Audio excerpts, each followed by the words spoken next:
Boa noite. Boa noite.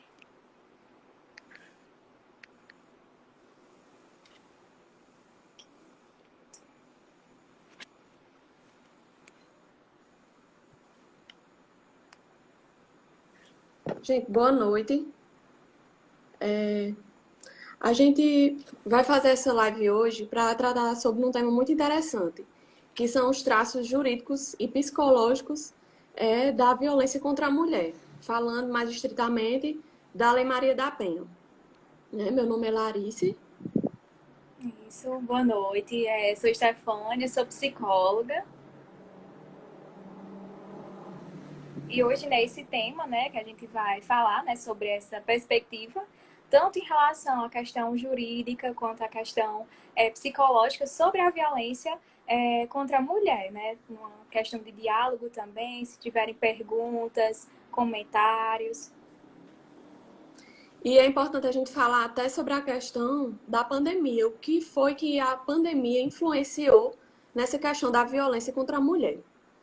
Então, a gente vai começar falando um pouco do esboço internacional. Como foi que foram conquistadas essas leis que a gente tem hoje no Brasil, protegendo a mulher contra a violência.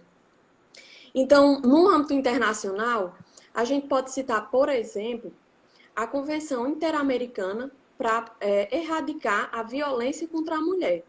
Ela só entrou em vigor no Brasil em 1995, ou seja, 7 anos depois que a Constituição Federal de 1988 foi promulgada. Outra convenção importante é a Convenção para a Eliminação de todas as formas de discriminação contra a mulher. Essa convenção ela foi feita em 1979, porém ela só entrou em vigor no Brasil em 1984. E por que a gente está falando desses atos internacionais? Quando o Brasil ele se torna signatário desses atos internacionais, ele torna as normas deles de cumprimento obrigatório. Então, o Brasil ele é obrigado a seguir as diretrizes que esses atos internacionais impõem. No caso, esses tratados e convenções. E é até interessante que, depois a gente vai falar mais, mas Maria da Penha, ela denunciou a Convenção Interamericana de Direitos Humanos a negligência do Estado brasileiro na violência contra a mulher. E outra coisa que a gente pode falar, todos esses atos, todas essas convenções que o Brasil foi tornando signatário foi depois de muitas conquistas, depois que o país estava passando por uma democratização, depois da Segunda Guerra Mundial, depois da democratização do país, em questão de depois de passar a ditadura. Então, como o país estava nessa de passar por essa democratização, estava se buscando realmente proteger esses direitos. E aí surgiu o movimento das mulheres, esse movimento social, esse movimento político, que tratava de trazer uma lei específica, um embasamento, uma proteção maior do Estado contra a violência contra a mulher, contra a violência de gênero, que a gente vai falar mais sobre isso. Então, a gente já falou um pouco sobre esse esboço internacional, né? Aí agora a gente vai falar um pouco da Constituição Federal. Então, a Constituição Federal de 1988, aqui nós temos, quando ela foi promulgada, ela também nós também estávamos nesse processo de democratização do país. Então, e de pós-Segunda Guerra Mundial. Então, a gente precisava que os direitos eles fossem resguardados, né? Por causa de tudo que teria se passado na Segunda Guerra Mundial, por causa de todos os genocídios, por causa de todas aquelas violações dos direitos humanos. Então, a Constituição Federal, ela buscou trazer isso. O quê? Essa efetiva proteção. Não apenas aquela proteção que está no papel, que é o chamado positivismo jurídico, mas é o neoconstitucionalismo, é o neopositivismo, que traz o quê? Realmente garantias de que aqueles direitos eles vão ser protegidos, né? São os chamados direitos fundamentais. Falando nisso, então, a gente pode falar, quando a gente fala de atos internacionais, convenções e tratados, nós estamos falando em direitos humanos, ou seja, são direitos que estão sendo resguardados naquela órbita internacional por vários países. Quando a gente vem para um documento dentro do seu próprio Estado, como é a Constituição, E ela traz esses direitos garantidos na Constituição. A gente fala em direitos fundamentais. Então, existem os direitos humanos e os direitos fundamentais. E a diferença é essa, é que os direitos humanos, eles estão naquela seara internacional, né, que vários países são signatários, e os direitos fundamentais são aqueles que estão positivados no nosso ordenamento jurídico. Então, a Constituição de 1988, ela foi extremamente importante no combate à violência contra a mulher. Porque ela trouxe em seu artigo 5º a igualdade entre homem e mulher, que se deveria preservar essa igualdade entre homem e mulher. E trouxe isso, então, como um direito fundamental. Ou seja, quando se viola o direito da mulher, com essa questão de violência, está se violando tanto um direito fundamental, que está na Constituição Federal, como está violando um direito humano. Por quê? Porque o Brasil ele é signatário de atos, né, de convenções e de tratados que protegem esse direito da mulher, de não violência. Então, o que acontece? A Constituição Federal, a base da Constituição Federal é a dignidade da pessoa humana. Então, a dignidade da pessoa humana ela vai ser a base de todo o ordenamento jurídico. E o que é essa dignidade da pessoa humana? É a questão de proteção e de respeito à pessoa humana. E como é que se consegue isso? Resguardando justamente os direitos fundamentais que são positivados, que são inúmeros. São direitos individuais, direitos coletivos, direitos de liberdade, e entre eles o direito de igualdade, né? E a Constituição ainda traz outro artigo específico falando do poder, né? Do poder familiar, o poder da família e da não violência contra a mulher. Então, é importante que a gente já saia daquela questão de poder patriarcal, que era o que era chamado antes, porque o homem que era considerado o chefe de família, e agora a Constituição traz poder familiar. Então, para a gente entender a diferença, o quanto isso é importante, o quanto essa mudança de nomenclatura, ela é importante, porque ela traz uma sensibilização também da sociedade, de entender, né, que não só o homem é o chefe de família, como a gente vai tratar ainda, mas as duas pessoas que estão compondo a família, que não necessariamente, né, vão ser homem e mulher. Então, o que é que a gente pode falar ainda? Então, tem esse contexto da Constituição de 1988, só que ainda não era o suficiente. Ainda havia negligência, sim, né, na violência contra a mulher. Ainda não tinha saído do papel essa questão de realmente proteger a mulher.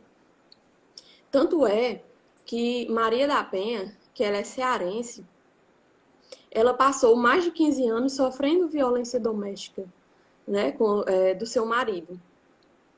E o processo não andava, não havia punibilidade. Por quê? A violência já estava institucionalizada há muito tempo. Os próprios funcionários públicos não davam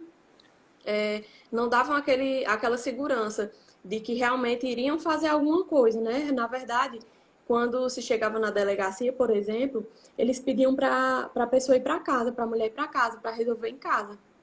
Então, era uma violência institucionalizada, né? Que os próprios funcionários públicos toleravam essa violência.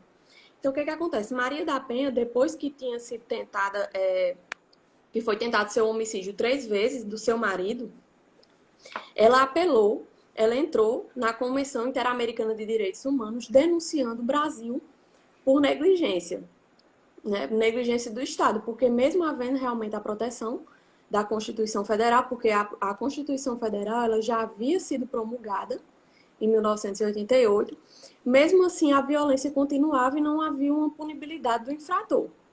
E aí, em 1995, ela denunciou. E a Comissão Interamericana de Direitos Humanos, ela realmente entendeu, ela afirmou que o Brasil tinha praticado a negligência, né, nessa questão de violência, tinha violado direitos humanos e tinha violado os tratados do qual ele faz parte. E o que acontece? Né?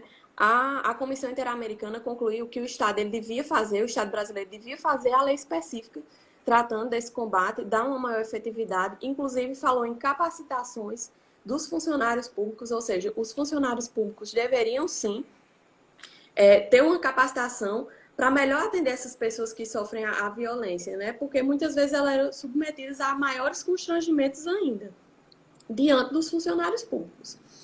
E foi nesse âmbito, então, que surgiu a Lei Maria da Penha, a Lei 11.340 de 2006, e que levou o nome Maria da Penha justamente por causa de todo o percalço que ela passou, de ter denunciado, de ter sido vítima, né, de tentativa de homicídio 3 vezes. Então, a Lei Maria da Penha surgiu como a pleiteação, né, de vários movimentos como também o feminismo. E o que é que a Lei Maria da Penha traz? A Lei Maria da Penha, ao contrário do que muitas pessoas podem pensar, que não sejam da área do direito, ela não traz novos crimes. Ela só trata os crimes da violência contra a mulher de uma forma diferente. Então, os procedimentos, por exemplo, são diferentes. Mas por quê?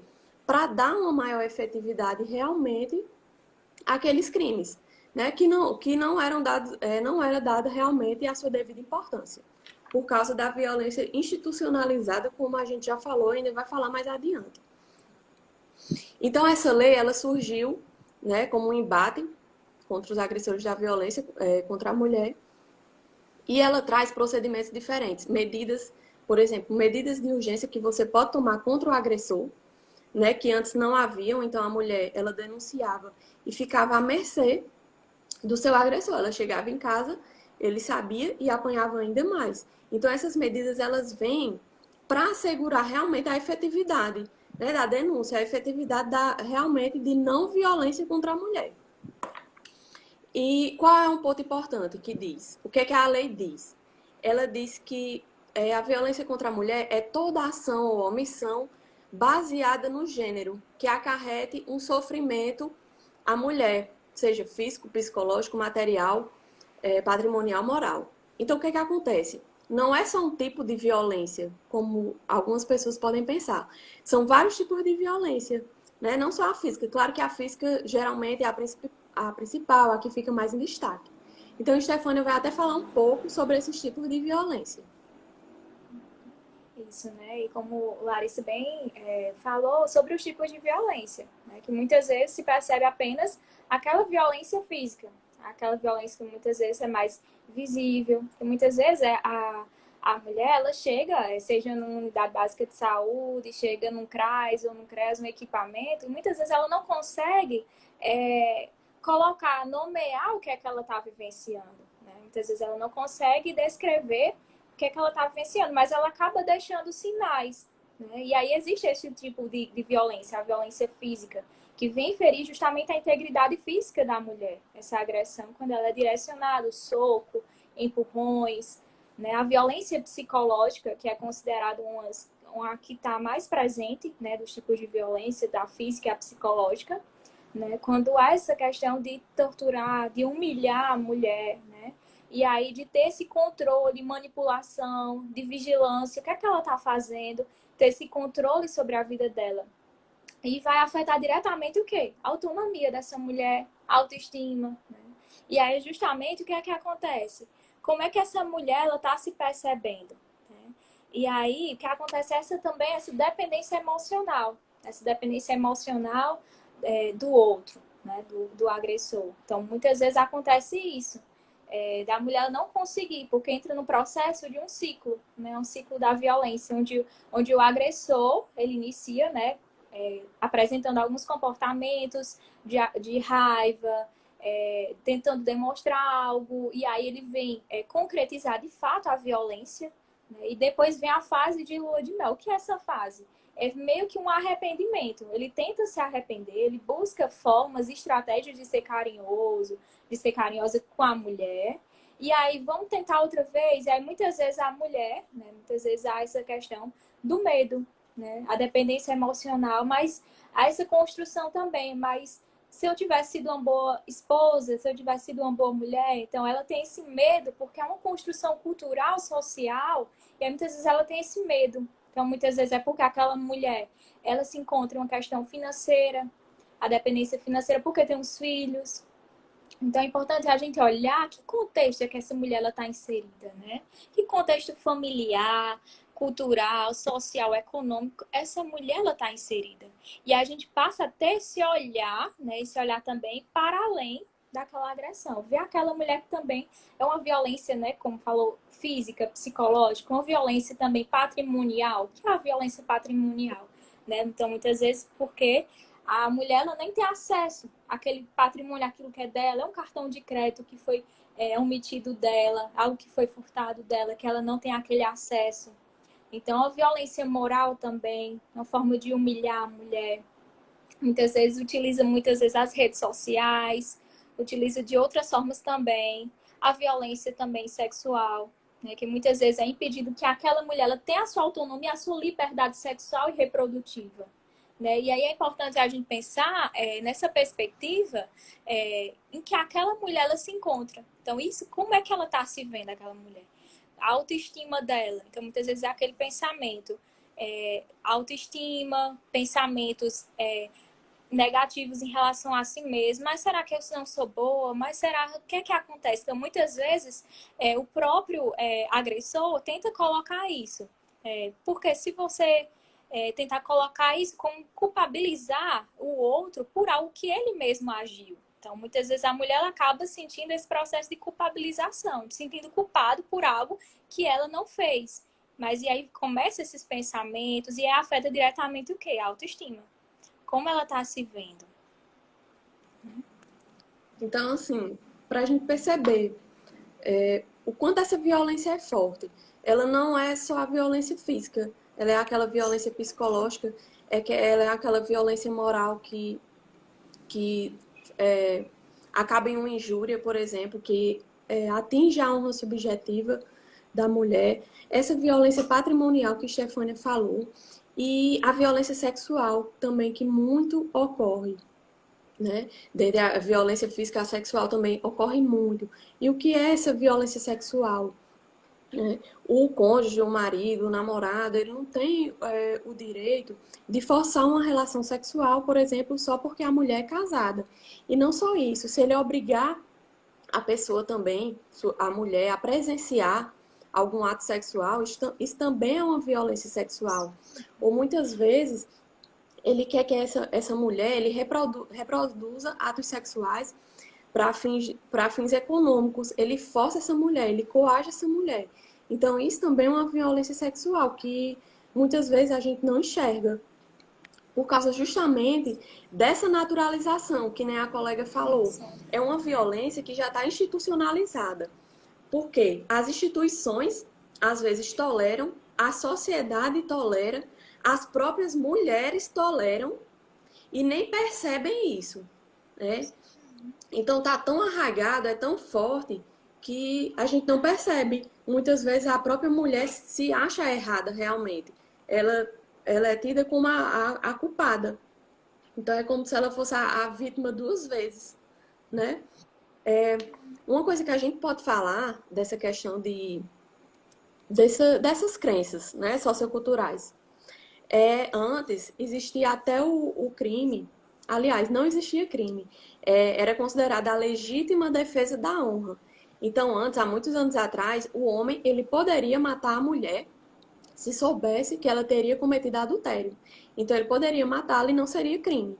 Então, só para a gente ter uma noção do quanto essas crenças estão arraigadas na gente, são muito fortes.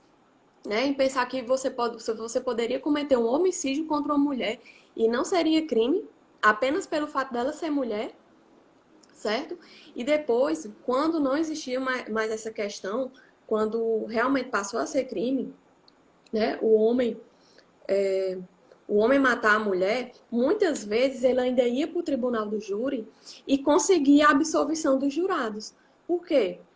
Mesmo sendo crime, mas os jurados entendiam que realmente podia matar, porque a mulher tinha traído, ou seja, é aquelas crenças de novo, né, aquela crença sociocultural nas pessoas, né? Então, muitas vezes ele era absolvido. E a gente pode falar ainda nessa questão sociocultural do Código Penal de 1830. O que era que esse código trazia? Que o adultério era crime para homem e para mulher. Porém, para a mulher ele seria crime de qualquer forma. Ou seja, se a mulher cometesse adultério, houvesse indícios de que ela estava cometendo adultério, ela seria punida, seria crime. Já para o homem, ele só responderia pelo crime de adultério se o caso que ele tivesse fosse estável e público. Então, olha a maior reprovabilidade da conduta da mulher. O quanto isso é forte. Para a gente perceber que as legislações, elas são o espelho da sociedade. Então, a legislação era assim porque a maioria pensava assim. A maioria concordava que a mulher não teria o direito de votar, de trabalhar, de estudar. Então, são crenças que foram criadas há muito tempo e que, óbvio, ainda existem e muito. Né? A gente pode pensar que não existe ainda, mas ainda existe e muito. Só que está tendo realmente um desenvolvimento maior, uma sensibilização maior. Muitas pessoas já estão entendendo a origem. A gente tem que entender a origem da violência contra a mulher para a gente tratar. Então, não adianta só haver a lei específica. É claro que a lei específica é importante. Porém, se a gente não tratar a origem da violência, que são essas crenças nossas limitantes que foram criadas social, culturalmente, se nós não tratarmos de mudar essa crença, a violência contra a mulher, ela vai continuar. Então é importante a gente perceber isso. E a gente percebe até mesmo nas legislações o quanto eram preconceituosas. Estefânia, aí você poderia falar um pouco mais também sobre a questão da violência psicológica? Por exemplo, por que que a mulher às vezes não consegue sair daquele relacionamento abusivo, mesmo denunciando, mas depois desiste? Porque existe também um preconceito. As pessoas muitas vezes dizem que ela não saiu do relacionamento porque não quis. Uhum, né? E aí, como eu falei, em relação ao ciclo, né? Aquele ciclo, né, que começa lá quando há pequenos atos, né? Pequenos atos que são direcionados à mulher, e aí esses atos acabam se intensificando até chegar à concretização, né, dessa violência, né, essa concretização da violência física, psicológica, e aí essa dependência emocional, né, essa dependência emocional do outro, né, do agressor, acaba nesse ciclo. Então, muitas vezes, é como você bem falou, essa construção, né, essa construção que já vem do machismo, já vem desse não olhar, né, a própria mulher precisa o quê? Se olhar enquanto mulher empoderada, enquanto mulher de autonomia. E muitas vezes essa mulher, ela está fragilizada emocionalmente. Então, muitas vezes há esse pré-julgamento, esse pré-olhar de que é porque ela não quer sair, é porque ela é uma fraca. Então, são construções que são colocadas na mulher. E aí, por trás de tudo aquilo, há todo um contexto, muitas vezes. Que muitas vezes a gente percebe que a violência, ela perpassa, independentemente de classe social, independente de etnia, de gênero, independentemente de raça. Então, é uma questão que se percebe quanto questão de fragilidade emocional, né? Como é que aquela mulher ela tá emocionalmente, né? Será se ela tá bem? Será se ela tá fragilizada? E como é que ela tá a autoestima dela? Como é que ela tá se percebendo, a autoimagem? Então, muitas vezes, quando tá nesse ciclo, o que é que acontece? Pode acontecer mudanças da rotina. A mulher que tinha o costume, né, de se olhar, de olhar para si mesma, de fazer aquilo que ela se sentia bem, com o tempo pode acontecer o quê? O isolamento, né? Ela pode se sentir o quê? Para baixo, acaba deixando as amigas, acaba deixando muitas vezes de ter aquela rotina que ela gostava de fazer. Então, e aí muitas vezes o agressor coloca, e para que isso? E para que fazer isso? E aí acaba deixando que a autonomia, a tomada de decisões, e ela acaba não conseguindo o quê? Tomar decisões. O que é bom para mim? Então, muitas vezes o outro acaba tomando decisões para ela, porque ela não consegue ter esse olhar, essa percepção para ela, porque ela está fragilizada emocionalmente, né? Nesse ciclo de dependência, esse ciclo de dependência se perpetua e é importante o que? Olhar, trabalhar essa autoestima da mulher, né? Como você falou, trabalhar o que? Estratégias de prevenção, né? De prevenção e de enfrentamento à violência. Né, que é como um espaço como esse de orientação, como espaço de conhecer, né? O autoconhecimento, ele é uma ferramenta essencial. Quando a gente conhece os nossos direitos, quando a gente conhece, se olha enquanto mulher, se olha enquanto sujeito, né? Enquanto autonomia, enquanto bem-estar, enquanto qualidade de vida, né? Enquanto se perceber, né? A gente precisa se perceber, olhar um pouco também para si. Então, muitas vezes essas construções acabam muitas vezes impedindo da gente se colocar muitas vezes, né, a construção social, como tem um peso, né? Como a construção social, como a questão da sociedade, o que a sociedade impõe muitas vezes, que vem impedindo da gente se colocar, seja enquanto mulher, seja enquanto sujeito. Isso, muitas vezes, como a Aline aqui falou, né? Muitas vezes ela é mascarada, esse tipo de violência, né? E é uma realidade, sim, né? Muitas vezes se percebe como algo distante, mas é algo, sim, que está próximo de nossa realidade, né? E é importante isso que a Stefania falou, a questão das classes sociais. Muitas vezes a gente acha que a violência contra a mulher, ela está só nas classes mais baixas. Mas não, estão em todas as classes. Porque essa é uma construção sociocultural que não depende de classes, né? Então, ela foi construída em todos os âmbitos. Então, na classe alta também ocorre. Só que geralmente é mais mascarada a violência contra a mulher nas classes sociais mais altas, né? Então, quando a gente estava falando da Lei Maria da Penha, a gente trouxe o que é que ela trouxe, né? O que é a violência contra a mulher. E a gente falou que é essa ação ou omissão baseada no gênero que traz aquele sofrimento físico, psicológico, social, enfim. E vocês prestaram atenção, o que é que diz, né? É uma ação ou omissão baseada na violência de gênero. Então é importante a gente entender o que é essa violência de gênero. Muitas pessoas confundem o que é o gênero com o sexo com orientação sexual, né? Sexo quer dizer basicamente os órgãos, os aparelhos genitais com os quais você nasceu, né? Então isso aí que vai dizer se você é do sexo masculino ou feminino. A orientação sexual, né, são as pessoas por quais você sente atração. Se você é do sexo masculino, pode sentir atração pelo sexo feminino ou masculino, é a sua orientação sexual. Já Isso, o que é gênero, hétero, né? É isso, heterossexual, é o homossexual, o homossexual. bi. Isso é a sua orientação sexual. Isso. E o que é o gênero? O gênero é isso tudo que a gente falou até agora. O gênero é essa construção sociocultural que as pessoas criam, que a sociedade criam, de como determinada pessoa deve se portar. Então, a sociedade criou traços de como a mulher deve se portar, de como o homem deve se portar. Isso é o gênero. A violência contra a mulher, quando se fala que a violência contra a mulher é baseada nessa violência de gênero, é isso. É quando a violência é praticada contra a mulher por causa do que você acha que a mulher deve fazer. Porque muitas vezes você acha que a mulher deve ser submissa ao homem. Então, isso é a violência de gênero. É você achar que a pessoa deve se comportar de determinada maneira, porque existe a masculinidade e a feminilidade. E se a pessoa não se comporta da maneira como a sociedade acredita, essa pessoa é agredida. A mulher, no caso, ela é agredida.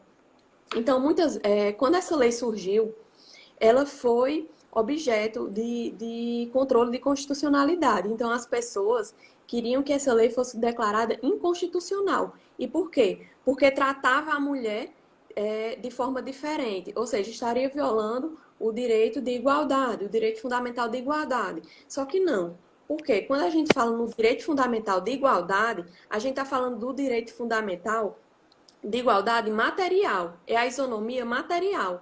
E o que é essa isonomia material? É tratar os desiguais na medida de sua desigualdade.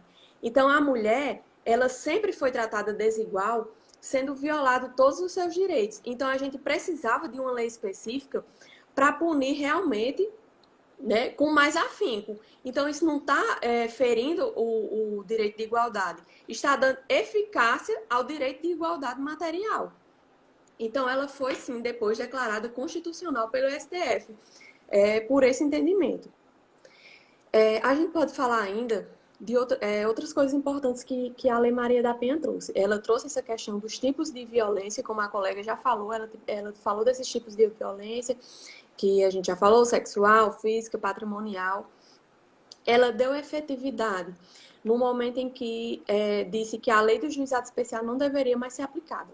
O que acontece? A lei do juizado especial é a lei de 1995 e ela trata de crimes de menor potencial ofensivo e de contravenção penal. O que acontece? Antes da Lei Maria da Penha surgir, a maioria dos crimes contra a mulher estavam indo para o juizado especial. Consequentemente, as penas eram ínfimas.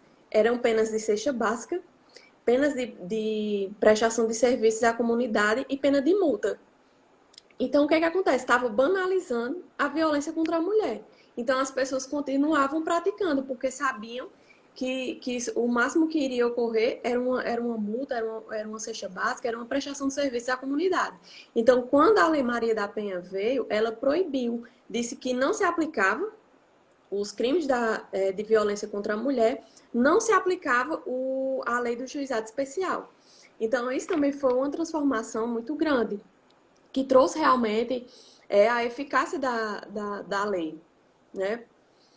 Outra coisa que a gente pode tratar, como eu já tinha dito, são das medidas protetivas de urgência. A Lei Maria da Penha trouxe essas medidas protetivas, né, contra o agressor. Então, por autoridade judicial, por meio do juiz, poderia ser o agressor afastado do lar, poderia ser o agressor, teria que manter uma certa distância da ofendida, ele seria proibido de determinar vários lugares, de frequentar vários lugares. Tudo isso está no artigo 22. São várias medidas protetivas que podem ser ajuizadas contra ele, que o juiz pode decretar. E dentre essas medidas, né, houve uma alteração em 2020 muito importante, né, que traz mais duas medidas protetivas. E quais são elas? O juiz agora ele pode dizer que o agressor vai ter que participar de programas de recuperação. Ele pode participar de programas de recuperação, como também ele pode se submeter a um atendimento psicossocial individual ou coletivo.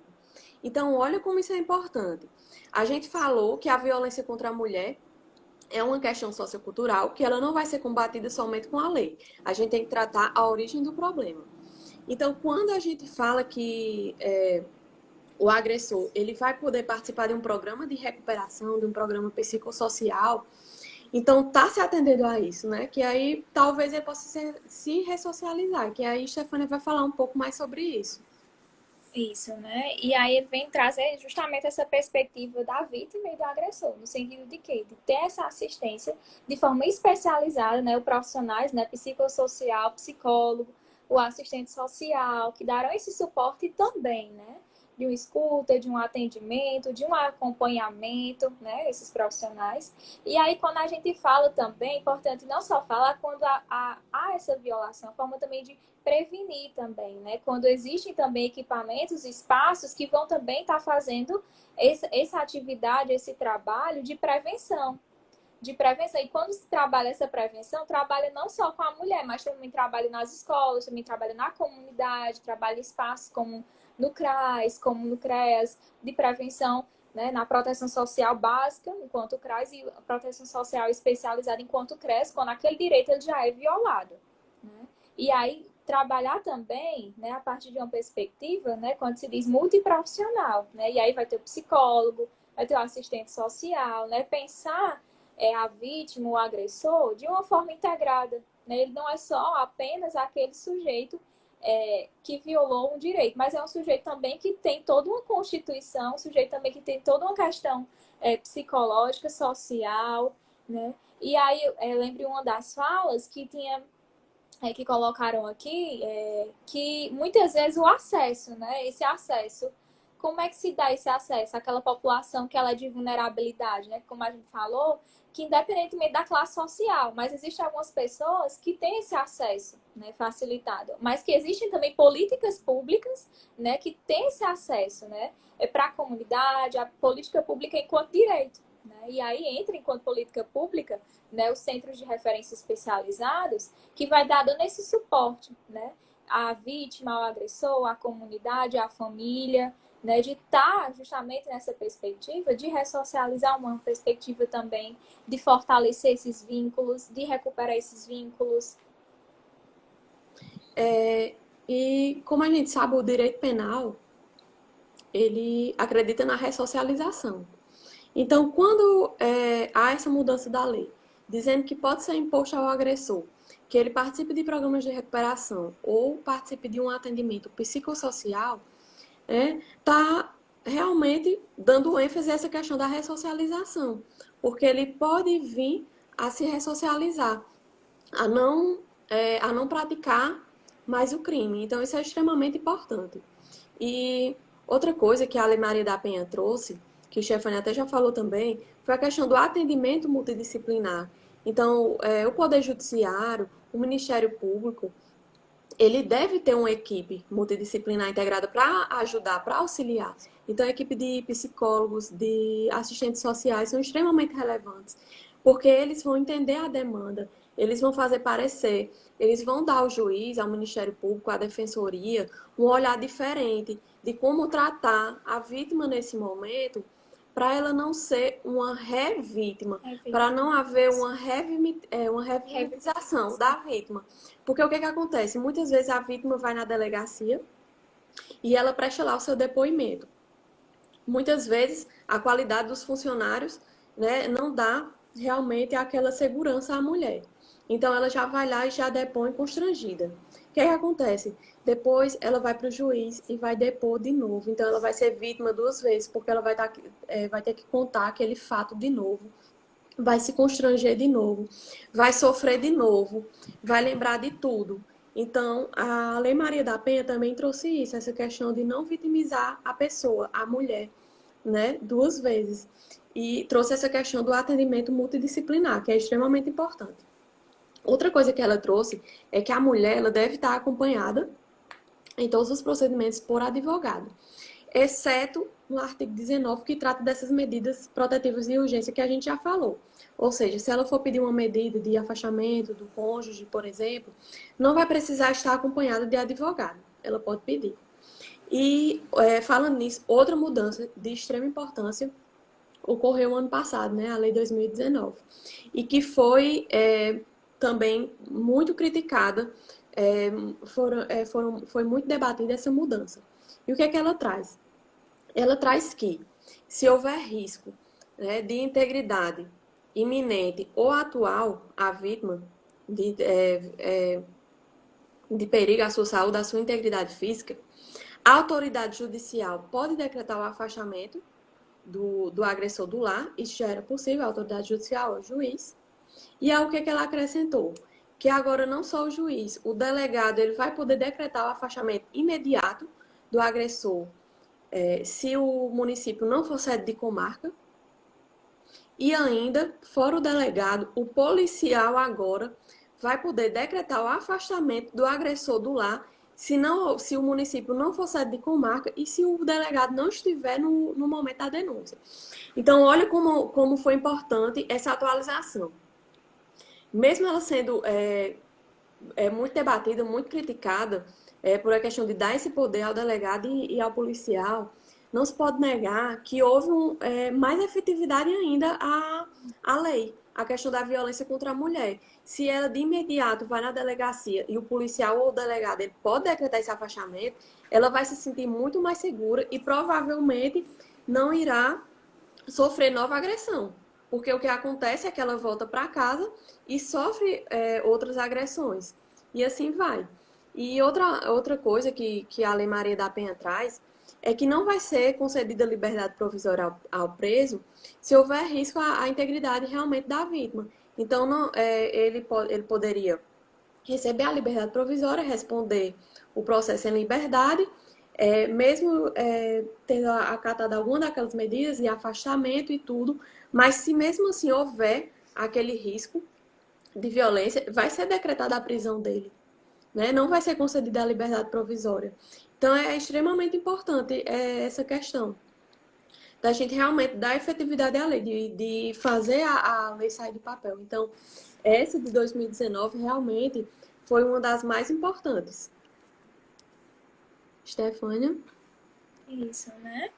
E aí é sempre importante pensar também, Larissa, você falou, né, sobre enquanto mulher, né? Essa mulher que, como é que já há essa violação, né? A mulher ela já sofreu essa violência, né? Por onde ela poderia procurar, né? A quem procurar, né? E como a gente falou, os profissionais estão profissionais especializados. Então, muitas vezes, o que é que acontece? Quando ela chega lá, numa unidade de saúde, quando ela chega lá em algum equipamento, muitas vezes aquela mulher, ela não consegue falar, expressar aquilo que ela está sentindo, né? E muitas vezes a gente, enquanto profissional, não chega diretamente e diz, você está sofrendo violência, e aí eu estou sendo invasivo, né? E aí, por onde é? Dessa sensibilidade, sensibilidade com o outro, né? Sensibilidade daquilo que ela está vivenciando, né? Sensibilidade para aquela que ela está vivenciando, né? E aí, por isso que é importante aquela escuta acolhedora, né? E aí, quando aquela mulher, ela constrói aquele vínculo de confiança com um profissional, seja um psicólogo, seja assistente, seja qualquer pessoa, seja agente profissional ou não, quando você dá aquela abertura, aquela mulher acaba se abrindo e colocando o que é que ela está sentindo, né? Expressando as emoções. E aí, primeira coisa, quando a gente não julga, né? O pré-julgamento já acaba condicionando aquela mulher a muitas vezes a nem se abrir. Muitas vezes aquilo que ela ia expressar, aquilo que ela ia falar, Porque ela acaba. ela percebe aquele preconceito contra ela. E a Aline falou aí de ressaltar a importância da notificação compulsória, realmente. Uhum, isso. Né? Uhum. Agora, o hospital, por exemplo, se ele atender uma mulher e perceber lá que foi questão de violência contra a mulher, né, baseada no gênero, o hospital ele tem a obrigação de notificar a delegacia. Então, isso também é extremamente importante. Isso. Outra coisa, a Jéssica perguntou aqui, no crime de feminicídio, só homem quem pratica o feminicídio contra a mulher? Não, né? Isso também, às vezes, as pessoas podem se confundir. O que é o feminicídio? O feminicídio é quando se mata uma mulher baseado em questões de gênero, que foi o que a gente falou agora. É a violência contra a mulher baseada na violência de gênero, só que chega a matá-la. Se chama feminicídio. Homicídio, quando você mata homem. Feminicídio, quando você mata a mulher por questão dela ser mulher. Quando se fala por questão dela ser mulher, não apenas o homem que mata a mulher que vai responder por feminicídio. A mulher que mata a mulher por questão de gênero, porque, por exemplo, ela também entende que a mulher tem que ser submissa, né? Que a mulher tem que fazer determinadas atividades que entende-se que a sociedade entende que é de mulher, ela também está praticando aquele crime de feminicídio. Não é só o homem. Só que é claro que cotidianamente a gente vê que realmente é o homem que mais pratica a violência. Isso que não significa que seja só essa questão de homem e mulher, né? Mulher para mulher também, né? Como você falou. Isso mesmo. Né? E aí é importante quando ela chega a notificação, né? Como a Aline falou, você fala notificação. Ela é essencial, porque assim, ter uma coisa, algo registrado, né? Notificar, né? E aí vai ter, quando se notifica, se tem também, enquanto profissional, ter esse acesso, né? Lembrando sempre da questão do sigilo, né? A questão da a mulher que ela está assegurada também, né? Essas informações. Quem vai receber essas informações tem ali que garantir o sigilo, né? E aí, quando tá falando em relação a assegurar essa mulher, né? Quando ela chega, quando ela se sente acolhedora, né? Seja lá no postinho de saúde, que muitas vezes aquela enfermeira ela faz aquela escuta, ou aquele médico, ele tem essa sensibilidade de perceber, né? Muitas vezes aí se olhar, é porque aquela mulher, porque ela quer estar nessa situação. Então, aquela mulher que queria muitas vezes contornar esse ciclo de violência, né? Ela tá fragilizada, ela tá emocionalmente, ela tá com mil e uma questões, né? Como a gente falou. E é importante sim, né? Pensar essas estratégias de prevenção. Pensar também enquanto prevenção, enquanto cuidado da mulher.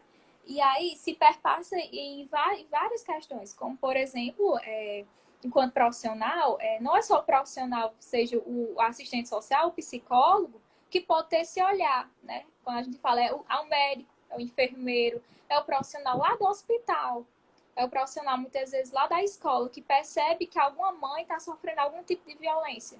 Então, muitas vezes acontece também de perceber lá na escola, quando tem alguma coisa, percebe o corpo da mulher, ou muitas vezes percebe algum comportamento diferente. Como muitas vezes a gente falou, que a questão da violência, muitas vezes ela não consegue expressar, né? Ela não consegue descrever, mas percebemos sinais nela. Sinais sejam físicos, sejam de mudança de comportamento, que a mulher está mais diferente. Ela gostava mais de sair, ela gostava mais de fazer determinadas coisas, e aí ela começou a agir de forma totalmente diferente. Então, quando a gente tem esse olhar sensível para o outro, né, de empatia, de se colocar no lugar do outro, de se sensibilizar com a dor do outro, né, e aí se tem essa percepção, é importante, independentemente se eu sou um profissional do direito, se eu sou um profissional da assistência social, se eu sou advogado, se eu sou juiz, e aí esse olhar, né, também sensibilizar para o outro. Outra questão importante também que a Lei Maria da Penha trouxe foi a questão da retratação, da representação. Antes, né, ela poderia representar, poderia desistir da representação e pronto. Era o que acontecia rotineiramente. Agora, em se tratando de lesões corporais, a ação agora vai ser pública incondicionada à representação. O que quer dizer isso? Não precisa mais a representação da vítima na delegacia, né, para dizer que ela está sofrendo violência, para dizer que ela está sofrendo a violência. Qualquer pessoa pode ir lá e denunciar, e realmente dizer que está havendo a violência. Então, isso é extremamente importante, porque a maioria das vezes que a mulher desistia de ir à delegacia era com medo, era sendo ameaçada, era sendo ainda mais agredida, não porque ela queria de verdade desistir da retratação, certo? Claro que essa questão de representação ainda ocorre em alguns crimes, por exemplo, de ameaça. No crime de ameaça, quando a gente está falando dessa violência contra a mulher, ainda precisa da representação realmente da vítima na delegacia. Só que o que acontece? Essa representação, ela pode vir a ser retratada. Só que ela só vai poder ser retratada até o recebimento da denúncia e vai ter que ser em uma audiência especialmente designada para esse fim. Ou seja, o juiz vai ouvi-la, né? Vai entender realmente se ela quer desistir ou se ela está sendo coagida a desistir. Vai ter que ter a presença do Ministério Público nessa audiência. Então, isso aumenta também a efetividade da lei, certo? De restringir essa questão da retratação e de aumentar o rol dos crimes que vão ser de ação penal pública incondicionada. Então, aquele ditado, em briga de marido e de mulher, ninguém mete a colher, não existe mais, né? Não é válido. É um ditado preconceituoso, porque qualquer pessoa pode denunciar se souber que a mulher está sendo agredida, por exemplo, pelo seu marido. Isso, e a questão do sigilo, né? Aquela pessoa que a denúncia anônima, né? Ela será resguardada, que muitas vezes acontece isso, eu tenho medo de denunciar, eu sei que a minha vizinha, eu sei que alguém sofre aquele tipo de violência, eu sei, mas eu tenho medo de denunciar, porque vai que eles sabem e isso acontece, e aí a gente tem a questão do sigilo, do anonimato da pessoa, né? E aí, isso. Pode falar. Outra questão, falando mais agora em questão da pandemia. É impressionante o número que cresceu de casos de violência contra a mulher nessa pandemia, em todo o mundo, né? Não só no Brasil. Existe a ONU, ela fez relatórios do quanto o percentual, do quanto aumentou do percentual de ligações para a central de atendimento à mulher. Então, na China, né, essa central, esse número de ligações, ela triplicou em fevereiro de 2020 em relação a fevereiro de 2019, né, no tempo realmente da pandemia na China. Né? Tem também em Singapura, cresceu 30% o número de ligações. Então, é impressionante como a junção desse estressor social, desse isolamento, com a questão da pessoa que já é violenta, que já agride, o quanto aumenta o índice realmente de violência contra a mulher. Isso. E é importante, E, né, nesse período, né, conhecer, né, acho que durante esse período de pandemia, né, alguns equipamentos sempre estão lançando alguns informativos. Ali tem um Disque 180, né, tem algumas outras formas. E visto que alguns espaços estão, vamos dizer assim, fechados, né, durante esse período da pandemia, mas é importante você conhecer o que é que tem na tua comunidade, né, se existe um CRAS, se existe outros espaços que você pode estar fazendo esse diálogo com os profissionais, né? E é sempre importante, Larissa, trazer essa questão do fortalecimento da autonomia da mulher, né? É importante, seja mulher, independentemente, mulher, homem, nesse período de pandemia, como a gente está dando essa ênfase à questão da violência, o autoconhecimento é importantíssimo, né? O autoconhecimento sobre você, né? Muitas vezes a gente não para, né? Não pensa sobre a gente mesmo, de olhar para si mesmo, né? Essa nossa preocupação, muitas vezes, com essa construção social, né? Que acaba muitas e muitas vezes pesando, intensificando e impedindo que a mulher ela se sinta bem com ela mesma. E aí essa violência ela vem afetar ainda mais. Porque muitas vezes o companheiro, o agressor, vem a colocar, né? Vem a colocar e ela vem construir aquilo como positivo.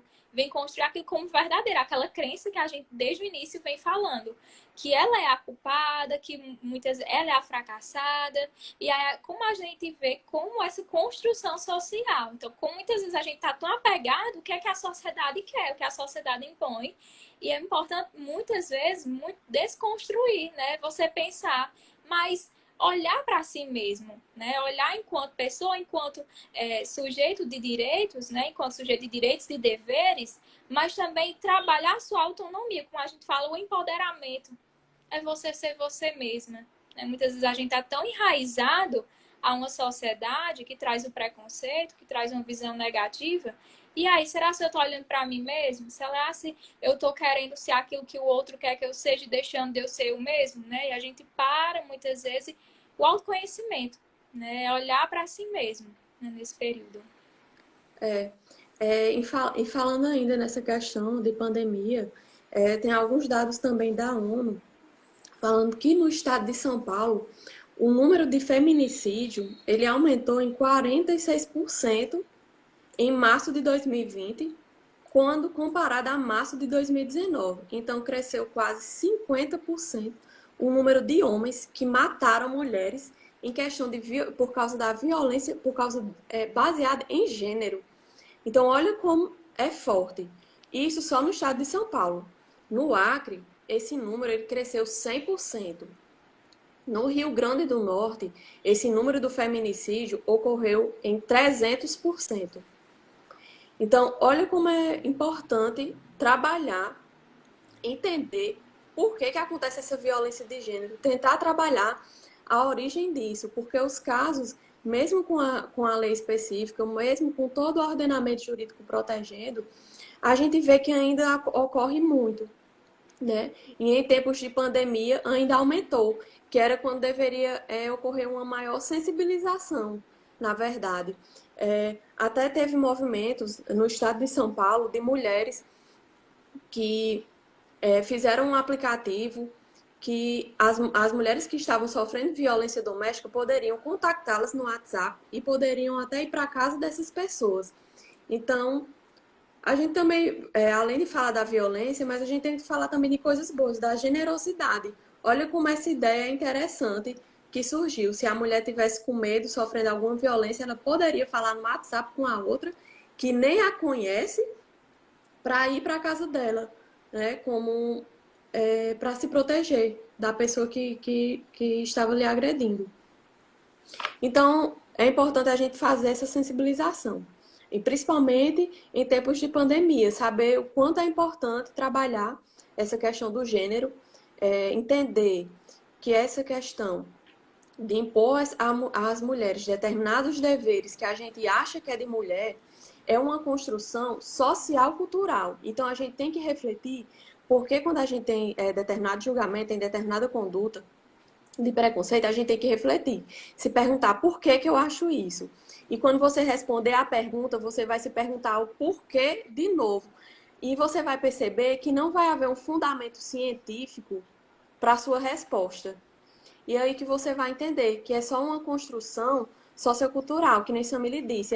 A gente tem a necessidade de ter a mudança cultural. E não só no Brasil, no mundo todo, né? Em outros Isso. países muito piores do que o Brasil, em questão dessa violência contra a mulher. Mas é a questão da violência de gênero, entenda-se. Essa questão de que a mulher deve se comportar com feminilidade, que deve ser submissa ao homem. É isso que a gente tem que trabalhar. Tanto o homem como a mulher. Porque a mulher, ela reproduz o próprio machismo e ela nem percebe, né? Porque também está arraigado nas crenças dela.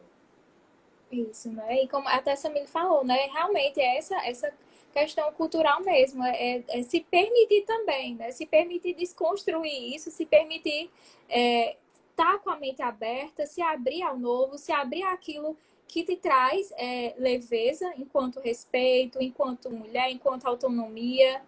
Isso, como a Aline coloca, a questão da desconstrução. É importante desconstruir, né? É importante. A gente constrói, mas a gente também pode desconstruir, né? E aí desconstruir aquilo que não faz bem, o que é que não te faz bem, né? O que é que afeta a tua integridade física, psicológica, emocional, o que é que pode ser desconstruído, né?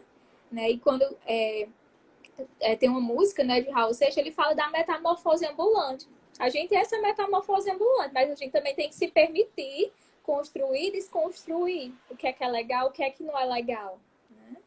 Né? Desconstruir preconceitos, construir ideias construtivas. O que é positivo isso. Né? O que é que eu Né? tô olhando, né, para mim mesmo, como a gente falou. Isso. Então, gente, é isso. A gente queria fazer um apanhado geral, como foi que essa Lei Maria da Penha foi criada, o porquê da importância dela, entender que a violência contra a mulher é uma violação dos direitos humanos e dos direitos fundamentais. Entender que a gente tem equipamentos, tem instituições que a gente pode buscar, né, para se proteger e entender essa questão de trabalhar a questão sociocultural, de nos trabalharmos então, né, de estar sempre desconstruindo nossos pensamentos e refletindo por que que a gente pensa daquela forma. Isso, né? Isso, foi esse espaço, né? Esse espaço de interação, é tanto que a gente traz uma visão, né, multiprofissional, uma visão da psicologia, uma visão do direito, e como é bom, né, compartilhar isso coletivamente, tá transmitindo, utilizar as redes sociais também, né, enquanto forma também de chegar, de as pessoas terem acesso a esse conteúdo, né? Isso é muito positivo, isso é muito enriquecedor, né? Um espaço, essa temática também, né? É. Então, gente, a gente só tem a agradecer Isso. a participação de vocês, as perguntas, né, agradecer por terem escutado e dizer que a gente fica muito feliz, então. Uhum. E vamos encerrar. Boa noite. Boa noite, obrigada. Tchau. Tchau.